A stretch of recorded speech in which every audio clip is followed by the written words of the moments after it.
कार्तिक माह के शुक्ल पक्ष में पड़ने वाली दूसरी एकादशी को देवउठनी एकादशी कहा जाता है। इस बार देवउठनी एकादशी का व्रत 12 नवंबर को रखा जाएगा। यह एकादशी बेहद महत्वपूर्ण है। मान्यता है कि इस दिन भगवान विष्णु 4 माह तक सोने के बाद जागते हैं। भगवान विष्णु के पुनः जागने के बाद ही सभी मांगलिक कार्य संपन्न हो पाते हैं। देव जागरण या उत्थान होने के कारण इसको देवोत्थान एकादशी भी कहते हैं। इस दिन उपवास रखने और कथा सुनने का विशेष महत्व है। आइए जानते हैं देवउठनी एकादशी व्रत कथा। धर्म ग्रंथों में दी गई कथा के अनुसार एक राज्य में एकादशी के दिन प्रजा से लेकर पशु तक कोई भी अन्न नहीं ग्रहण करता था। एक दिन भगवान विष्णु ने राजा की परीक्षा लेने की सोची और दूसरी भेष बनाकर सड़क किनारे बैठ गए।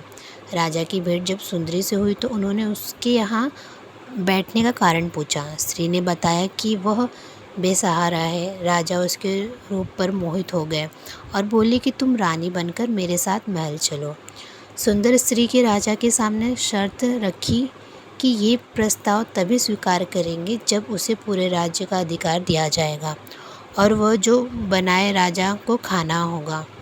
राजा ने शर्त मान ली। अगले दिन एकादशी पर सुंदरी ने बाजारों में बाकी दिनों की तरह अन्न बेचने का आदेश दिया। मांसाहार बनाकर राजा को खाने पर मजबूर करने लगी।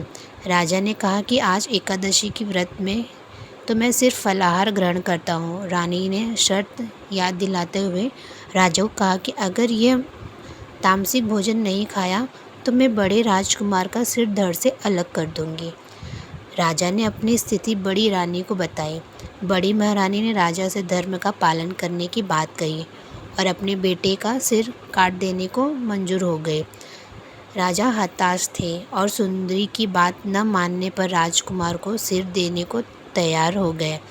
सुंदरी के रूप में श्री हरि राजा के धर्म के प्रति समर्पण को देखकर अति प्रसन्न हुए और उन्होंने अपने असली रूप में आकर राजा को दर्शन दिए।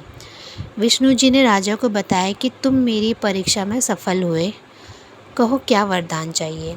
राजा ने इस जीवन के लिए प्रभु का धन्यवाद किया, कहा कि अब मेरा उद्धार कीजिए।